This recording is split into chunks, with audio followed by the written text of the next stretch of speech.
क्या एक एक स्ट्रेट लाइन। दोस्तों आप लोगों को तो पता ही होगा अपना चैनल क्या है एक एक स्ट्रेट लाइन। आज का दोस्तों अपना जो पार्ट है दोस्तों क्या है हिस्ट्री लेकर के अपन चल रहे हैं, ठीक है। और इस इतिहास के पोर्शन में दोस्तों अपन लोग क्या प्राचीन इतिहास लेकर के चल रहे हैं। और प्राचीन इतिहास तो एकदम शुरू से मैं क्या करूंगा, पहले इसकी मैं बुक खत्म कर देता हूँ पूरी पूरी, एकदम गजब तरीके से पूरी बुक में खत्म करूंगा, ठीक है। उसके बाद अपन यहाँ पर इसको स्टार्ट करके चलेंगे। दोस्तों यहाँ पर क्या दे रहा है, भारत में प्रागैतिहासिक संस्कृतियां क्या होती, पहले इसको पढ़ते हैं। फिर प्राचीन भारतीय इतिहास के स्रोत क्या थे, मतलब प्राचीन भारतीय में प्राचीन भारत जो है इसमें इतिहास को किस प्रकार से बताया गया है, किस किस आधार पर इतिहास को बताया गया, ठीक है। वे स्रोत हमारे क्या है, मतलब किन के आधार पर इतिहास की में चीजों को का अध्ययन किया जाता है, क्या क्या वो आवश्यक चीजें होती हैं। और करें कि सिंधु सभ्यता तथा उनका उद्गम क्या होता है, सिंधु सभ्यता क्या है, किस प्रकार से ये पाई गई, परिपक्व चरण क्या है, विस्तार क्या है, सिंधु सभ्यता कहाँ तक है, इसके समाज के लोग कैसे थे, सिंधु सभ्यता की अर्थव्यवस्था कैसी थी, इसकी संस्कृति कैसे थी, और अन्य संस्कृतियों से किस प्रकार से ये संपर्कित है, और यहाँ पर क्या मतलब सिंधु सभ्यता का विनाश कैसे हो गया। ये चीजें अपन लोग गजब तरीके से इस चैप्टर में पढ़ करके चलने वाले हैं। और यहाँ पर चौथा क्या देंगे दोस्तों, अपन लोग वैदिक समाज के भी विषय में थोड़ा सा बहुत जानकारी लेंगे कि वैदिक समाज एक्चुअली में क्या होते हैं। अच्छा दोस्तों आप लोगों को पता है कि ये वैदिक समाज क्या होता है, ये वेद कहाँ से आए, वेदांग कहाँ से आए, वैदिक ग्रंथ क्या है। अच्छा वैदिक ग्रंथ किसे कहा जाता है, ये सारी चीजें पढ़ेंगे। ऋग वैदिक से उत्तर वैदिक चरणों तक का परिवर्तन कैसे हुआ है, ऋग वैदिक काल क्या होता है, उत्तर वैदिक काल क्या होता है, धर्म परिवर्तन किस प्रकार से होते हैं, उपनिषद क्या होते हैं, क्या होता है, ये सारी चीजें आप लोग चौथे अध्याय में पढ़ेंगे। दोस्तों बहुत ही शानदार एकदम किताब है, मैं किताब को ही रीड करके पढ़ाऊंगा यहाँ पर, ताकि आप लोगों को एक लाइन भी छूटे ना, आपकी परीक्षा में एक क्वेश्चन भी आपके बाहर ना जाने पाए। और इस सीरीज में लगातार आपको बरकरार रहना है, ज्यादा दिन की सीरीज चलेगी नहीं, ज्यादा पेज का है नहीं, बहुत जल्दी ये पीडीएफ हमारा खत्म होगा। यार दोस्तों महाजनपद काल क्या होता है, नंद तक राज्य का निर्माण एवं नगरीकरण किस प्रकार से हुआ करते थे। देखो यहाँ से पेज नंबर 121 लेकर के कितना 45, बहुत छोटे छोटे पार्ट दिए गए हैं। और बहुत सारी चीजें मैं उम्मीद करता हूँ कि आप लोग जितनी चीजें आप लोग पढ़े नहीं होंगे, बहुत सारे लोगों को यहाँ पर नई नई चीजें मिलेंगी। चलो और यहाँ पर क्या कर दोस्तों कह रहा है कि जैन धर्म एवं बौद्ध धर्म किस प्रकार इनके प्रचार प्रसार क्या होते हैं, और ये शैव संप्रदाय क्या होता है, भगवत संप्रदाय क्या होता है, और बौद्ध धर्म हीनयान और महायान क्या है। जैन धर्म एवं संस्कृति की कला किस प्रकार से करती थी, जैन धर्म को पूरी तरीके से अध्ययन करेंगे। और क्या होता है दोस्तों बौद्ध धर्म क्या होता है, हीनयान क्या है, महायान क्या है। और करेंगे मौर्य साम्राज्य क्या थे, मौर्यों का पूरी तरीके से, मौर्य साम्राज्य में क्या चंद्रगुप्त मौर्य थे, मेगास्थनीज थे, अशोक भी क्या मौर्य साम्राज्य के अंतर्गत आते हैं। और उनका धर्म क्या, धर्म का प्रचार क्या होता है ये, ठीक है। चंद्रगुप्त मौर्य पहले कौन थे, बाद में कैसे बने, अशोक किस प्रकार से अपने आप को सरेंडर कर लेता है, शांत कर लेता है, ये सारी चीजें पढ़ेंगे। और प्रशासन उस समय के कैसा था, और वहां की अर्थव्यवस्था कैसी थी, इन सभी चीजों को एकदम गजब से अध्ययन करेंगे दोस्तों। बस वीडियो में आप लोगों को बरकरार रहना है, वीडियो में आप लोगों को बना रहना है, और वीडियो को लाइक करें और वीडियो को ज्यादा से ज्यादा शेयर करें। अभी तो मेरी इमेज आप लोगों को दिख नहीं रही है, लेकिन आप लोगों को भी ये सारी चीजें दिखेगी, ठीक है। चलिए और दूसरे में क्या करेंगे दोस्तों, मौर्य काल के बाद क्या थे दोस्तों, अपना मौर्योत्तर काल आता है। इस मौर्योत्तर काल में अपन देखेंगे कि क्या होगा, भारत 200 ईस्वी पूर्व, ईस्वी और ईसा पूर्व क्या होता है, ईस्वी क्या होती है, अभी आपको नीचे में बता दूंगा। और इस तक समाज कैसे थे, जातियों का विकास क्या था, जनजातियां किस प्रकार से, सातवाहन काल एवं प्रायद्वीप के राज्य का निर्माण कैसे हुआ। अच्छा प्रायद्वीप किसे कहते हैं आप लोग जानते हो नहीं, जो 3 ओर से समुद्र से घिरा होता है उसे क्या कहते हैं, प्रायद्वीप कहा जाता है। देखो जैसे अपना क्या होता है दोस्तों, ये क्या होगा, भारत होगा, ये तीनों ओर से इधर से भी इधर से भी इधर से भी समुद्र से जो घिरे होते हैं उसे क्या कहा जाता है दोस्तों, प्रायद्वीप कहा जाता है। इसे अपन लोग दोस्तों यहाँ पर क्या बोलते हैं, इसे प्रायद्वीप अपन लोग बोल के चलेंगे। पेन थोड़ा मैं पतली करूं तो आप लोगों को चीजें समझ में आए अच्छे तरीके से ना। चलो देखो पेन थोड़ा सा पतली ही करना पड़ेगा। चलो दोस्तों यहाँ पर देखेंगे, अब यहाँ पर दोस्तों अपने को क्या दे रहा है, अगला टॉपिक जो देगा इसमें अपन लोग देखेंगे। देखो यहाँ पर क्या दे रहा है, देखो इसमें क्या दे रहा है दोस्तों अपने को, संगम साहित्य क्या होते हैं, और धर्म ग्रंथ कालीन समाज क्या हुआ करते थे। करे इतिहास के चुने हुए उद्धरण और इनका प्रसंग कैसा होता है, और मानचित्र का अध्ययन इसके बाद अपन पढ़ेंगे। मानचित्र को गजब एक शानदार, मैं इसकी क्लास ही अलग से लूंगा, मैं इसको विद मैप लूंगा, मैं इसका ऐसे रिकॉर्डेड वीडियो भी बनाऊंगा, और आप लोगों को मैं दोस्तों उस पे भी आकर के स्लाइड पे भी मैं क्लास आप लोगों की लूंगा ही लूंगा। चलते दोस्तों आगे देखते हैं कि अगली स्लाइड एक्चुअली में अपनी क्या कहती है, ध्यान से देखना। चलो यहाँ पर दोस्तों कह रहे हैं कि प्राचीन भारत का इतिहास। अब गजब, ये अब अपनी सीरीज शुरू होने वाली है प्राचीन भारत का इतिहास। बेटा क्या पढ़ने वाले हैं? प्राचीन भारत का इतिहास चलेगा। और इस प्राचीन भारत को देखो एंशिएंट इंडियन हिस्ट्री, मतलब भारत का ही इतिहास पढ़ेंगे, पूरे विश्व का इतिहास अपन पढ़ने वाले नहीं है, भारत का ही प्राचीन इतिहास पढ़ेंगे। इसके बाद विश्व का प्राचीन इतिहास उठाएंगे। अभी जनरली जो क्वेश्चन हम लोगों से पूछेगा भारतीय प्राचीन इतिहास अपन लोग पढ़ने वाले हैं। और भारतीय प्राचीन इतिहास को दोस्तों पूरी तरीके से अपन क्या करेंगे, विद चैप्टर मैपिंग पूरे तरीके से खत्म करेंगे। तो ये स्लाइड अपनी स्टार्ट हो गई। चलो करें कि भारत में प्राग ऐतिहासिक संस्कृतियां क्या होती हैं। ठीक है, अब इसको पहले सर्च पर पढ़ते हैं कि प्राग ऐतिहासिक संस्कृतियां एक्चुअली में अपनी क्या होती हैं। चलिए दोस्तों यहाँ पर देखते हैं। दोस्तों यहाँ पर बोल रहा है कि प्राचीन भारतीय इतिहास के अध्ययन में जितनी रोचकता होती है उतनी अन्य किसी में नहीं होती। मतलब प्राचीन भारत को पढ़ने में एक गजब का उल्लास होता है, गजब का शानदार एक आनंद आता है, ऐसा किसी को पढ़ने में नहीं होता है। और किसी का इतिहास पढ़ते हैं तो उतना मजा नहीं आता है, क्योंकि अपने भारत की बात पड़ जाती है और विभिन्न साम्राज्यों का उत्थान किस प्रकार से हुआ था, साम्राज्य का पतन किस प्रकार से हुआ, प्राचीन भारत की सामाजिक और आर्थिक स्थिति तथा इनकी व्यवस्था किस प्रकार से थी। मतलब पहले के टाइम पे लोग कैसे रहते थे, उनके खर्चे के आने जाने का स्रोत क्या था, किस प्रकार से रहा करते थे, किस प्रकार से वो लोग खाना वगैरह खाया करते थे, इन सभी चीजों को पढ़ेंगे। और भारत की साहित्यिक, वैज्ञानिक तथा कलात्मक उपलब्धियों के संबंध में जानकारी प्राप्त करने की प्राचीन दिशा में भारत के इतिहास का अध्ययन करना ही एकमात्र सर्वश्रेष्ठ क्या है, उपाय है। और कह रहा है कि भारतीय इतिहास लेखन की परंपरा भारत में ईस्ट इंडिया कंपनी की स्थापना के पश्चात 18वीं शताब्दी में प्रारंभ हुई और भारत के इतिहास को पुनर्जीवित करने के लिए Asiatic Society of the Bengal, क्या दोस्तों, भारत के इतिहास को जीवित करने के लिए एशियाटिक सोसाइटी ऑफ द क्या बंगाल की एक भूमिका उल्लेखनीय है, जिसकी स्थापना सन 1974 ईस्वी सॉरी 1984 ईस्वी में की गई थी कलकत्ता में वारेन हेस्टिंग एवं सर विलियम जोन्स के द्वारा। अब यहाँ पर कह रहा है कि जो द्वारा हुई और इसके बाद यूरोप वासियों में भारत के प्राचीन इतिहास को पढ़ने की इच्छा जागृत हुई और उन्होंने एवं अंग्रेजों ने यूरोप में प्रचलित इतिहास का अध्ययन परंपरा के अनुरूप ही भारतीय इतिहास का अध्ययन किया। स्वतंत्र प्रेम एवं राष्ट्रीय प्रादुर्भाव के साथ ही 19वीं शताब्दी के उत्तरार्ध से भारतीय इतिहासकारों ने इतिहास की विविध रचना की शुरुआत की है। देखो यहाँ पर ये बताया कि जो अपना क्या था दोस्तों, यहाँ पर ये अपना भारत है पूरा, ये भारत किस प्रकार से पहले दोस्तों ये हुआ करता था। तो अपना दोस्तों यहाँ पर जो भारत है अपन लोग देखे, ये क्या होगा, सिक्किम हो गया, ये उत्तर प्रदेश होगा दोस्तों। यहाँ पर अपन लोग मान लेते हैं कि दोस्तों अपना क्या है, यहाँ पर भारत है। कहेंगे यार भारत बना कर तो शर्म लग रही है क्या, ऐसा बन जाएगा ना यार भारत। देखा अब यहाँ पर भारत होगा दोस्तों, ये वाला अपना भारत होता है। भारत को कितने भागों में बांट दिया गया है, ये उत्तर भारत होता है दोस्तों, ये नीचे वाला क्या होता है, दक्षिण भारत होगा। और इस वाले को अगर बात अपनी कही जाती है कि दोस्तों जो अपना नीचे वाला होता है, इस वाले भारत को अपन क्या बोलते हैं, देखो इस पार्ट में जो भारत को बांट के रखा है इसे क्या बोलते हैं दोस्तों, ये वाला अपना क्या होता है दोस्तों, इसे अपन लोग बोलते हैं पूर्वी भारत बोला जाता है। ये वाला जो अपना भारत बोला जाता है उसे दोस्तों क्या बोलते हैं, पश्चिम भारत इसे बोलते हैं। चलो इतनी बातें आप लोगों को कंफर्म हुई कि ये वाला जो अपना होता है दोस्तों, ये क्या होता है, पूर्वी भारत होता है, पश्चिम होता है, ये वाला क्या होगा दोस्तों, पूर्वी भारत होते हैं। आगे देखते हैं, कह रहे हैं कि भारत का नामकरण किस प्रकार से हुआ, इसको ध्यान देखो दोस्तों। यहाँ पर भारत का नामकरण पहले आप लोग देख करके चलेगा, करके प्राचीन भारत का ऐतिहासिक नाम भारतवर्ष था। सबसे पहले जो अपना भारत था दोस्तों, भारत का नाम क्या था, भारतवर्ष था। अच्छा ये भारतवर्ष नाम था तो कोई भूमिका भी इसकी रही होगी। अगर कोई बच्चा जन्म लेता है तो उसका नाम क्यों, मतलब किसी न किसी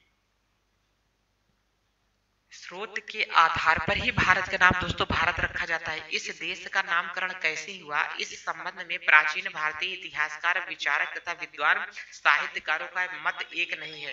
सभी लोग अपने अपने हिसाब से बताते हैं कि किस प्रकार से क्या होता है, भारत का नामकरण होता है और इसके नामकरण देने के रीजन क्या था, भारत का नाम भारत क्यों पड़ा।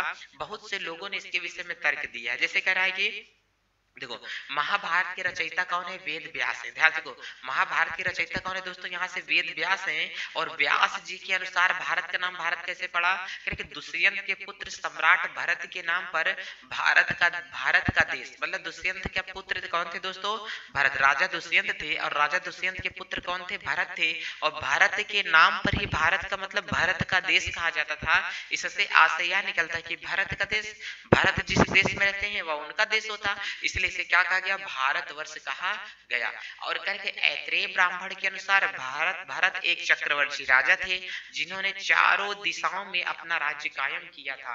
अब ध्यान से यहाँ पर देख करके चलना, इसमें मेरे को मार्कर मुझे चेंज करना पड़ेगा और मार्कर चेंज करने के लिए यहाँ पर मेरे को जाना पड़ेगा पेन पे।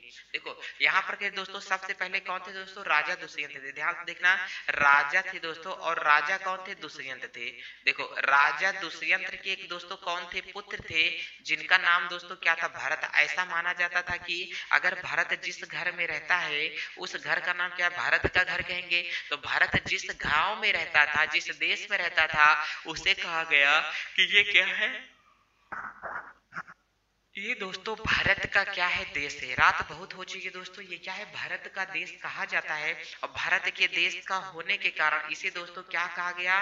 भारत वर्ष के नाम से जाना जाने लगा। ये क्या है दोस्तों? भारत वर्ष के नाम से जाना गया कि भारत का वर्ष। और ऐसा भी होता था दोस्तों उस टाइम पे जो क्या थे? ये राजा थे दोस्तों। राजा उस टाइम पे कौन थे? तो राजा उस टाइम पे दोस्तों हमारे कौन थे? भारत थे। अब भारत उस टाइम पे राजा थे तो उस समय इनका क्या? चारों दिशाओं में क्या था? ये क्या है? पूरब है, ये क्या है? पश्चिम है, ये उत्तर है दोस्तों, ये क्या? दक्षिण है। चारों दिशाओं में किसका साम्राज्य कायम रहता था दोस्तों? चारों दिशाओं में जो साम्राज्य कायम रहता था, ये किसका साम्राज्य कायम रहता था दोस्तों? भरत का साम्राज्य कायम रहता था। किसका साम्राज्य कायम रहता था? ये भरत का साम्राज्य कायम रहता था। और ये माना गया कि जो भारत का साम्राज्य चारों दिशाओं में कायम है, ये किसका है? केवल भारत का साम्राज्य कायम है। अब यहाँ से अपन लोग ये समझ के चलें कि जो भारत क्या क्या होता है? साम्राज्य होता है। देखो भारत का साम्राज्य कायम है, इसलिए कहा गया कि ये पूरा का पूरा किसका एरिया होता है? तो ये भारत का एरिया है, इसलिए इसे नाम क्या दिया गया? भारत नाम दिया गया। उम्मीद करता हूँ कि ये फैक्ट आप लोगों को समझ में ही आया होगा। नहीं आया हो तो फिर से पीछे बताऊं क्या कहीं? ठीक है, चलो आगे देखते हैं कि अब ये भारत का नाम भारत क्यों पड़ा? क्योंकि राजा दुष्यंत के पुत्र कौन थे? भारत। उन्हीं के नाम पे क्या गया? रखा गया भारत। और चारों तरफ उनकी कीर्ति क्या थी? विद्यमान थी। अब देखो कह रहा है कि चारों दिशाओं तक भूमि को जीतकर एक विशाल साम्राज्य का क्या वर्ण किया था? और एवं अश्वमेध यज्ञों का भी यजन किया। अश्वमेध यज्ञों को भी जीते थे और जिससे उनके नाम पर भारतवर्ष का नामकरण हुआ। और मत्स्य पुराण के अनुसार अगर देखेंगे तो एक मतलब अनुश्रुति में यह भी कहा जाता है, एक सुने में कि प्रजाति एवं न्याय के व्यवस्थापक महाराज मनु को प्रजा का भरण पोषण करने में जन्म देने के कारण भारत तथा जिस भूभाग पर मनु की शासन व्यवस्था प्रचलित थी उसे भारतवर्ष कहा गया। मतलब भोजन का भरण पोषण करते थे, इसके लिए भारत कहा गया। ठीक है, करने जन्म देने के कारण भारत, और जहां पर वो मनु थे उनके कारण क्या? भारतवर्ष कहा गया। ये भी था। और नामकरण के संबंध में जैनियों एवं भागवतों की परंपरा के अनुसार देखा जाता है तो भगवान ऋषभ देव के श्रेष्ठ पुत्र का नाम क्या था? भरत था। अब देखो भगवान ऋषभ देव थे, मतलब जितने भी देवी देवता है ना, मतलब हिंदू धर्म में यही तो है। ऐसा कोई मैं किसी धर्म का विरोध नहीं कर रहा हूँ, लेकिन जो हिंदू धर्म होते हैं इनमें क्या थे? राजा क्या थे दोस्तों? भरत थे। और भरत को अगर यहाँ पर देखा जाता है तो भारत के नाम पर ये सारी चीजें अपने को क्या की गई? देखी गई कि मतलब क्या था? भागवत के अनुसार अगर देखते हैं तो यहाँ पर क्या था? जो कौन थे? भगवान ऋषभ देव थे। कौन थे? जो ऋषभ देव थे। इन ऋषभ देव के श्रेष्ठ पुत्र का नाम क्या था? भरत था। अगर हम लोगों से कोई ये पूछेगा कि जो भगवान कौन थे? ऋषभ देव थे, ये ऋषभ देव के सबसे बड़े पुत्र का नाम क्या था?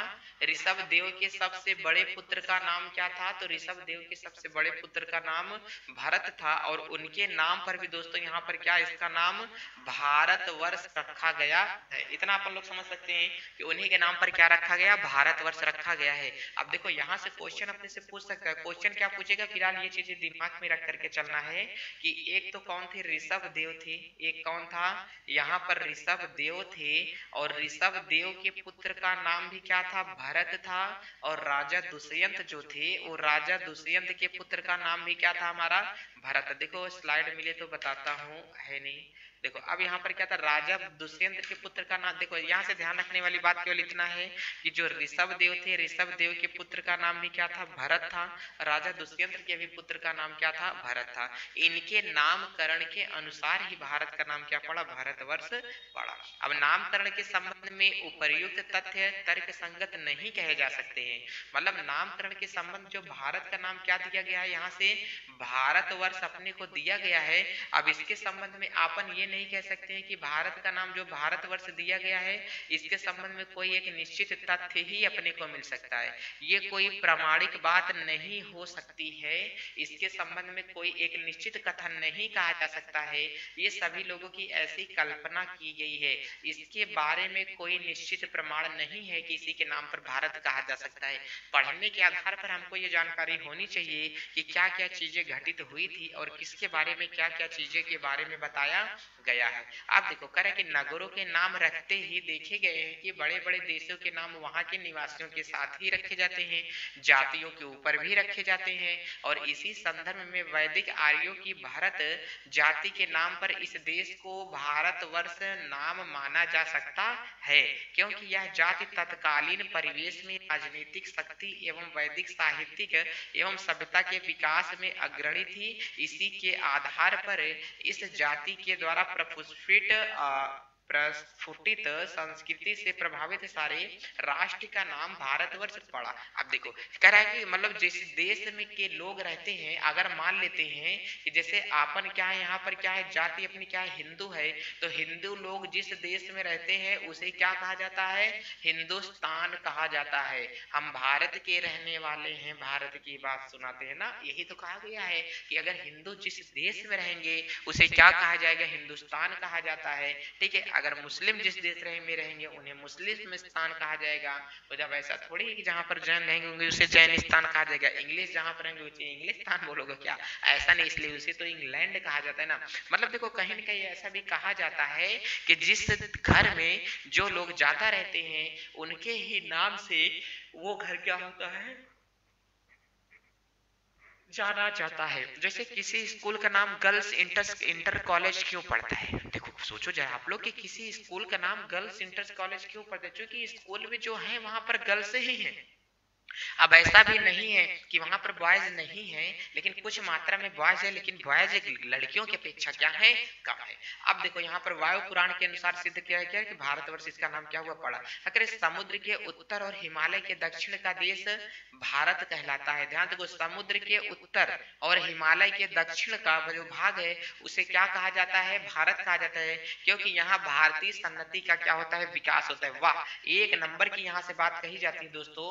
अगर मैं यहाँ से कहता हूँ दोस्तों ये अपना प्यारा सा क्या होता है दोस्तों, ये भारत होता है। अब मैंने कहा कि यहाँ पर ये क्या होगा, अपना भारतवर्ष, यहाँ पर ये होगा ऐसे जाएगा, तो देखो दोस्तों ये क्या होगा, अपना भारत। अब यहाँ पर अगर अपन लोग देखते हैं दोस्तों ये क्या होगा, अपना भारत है। अब दोस्तों इस साइड में अपना क्या पड़ता है, समुद्र पड़ेगा। इस साइड में दोस्तों क्या पड़ता है, समुद्र पड़ेगा।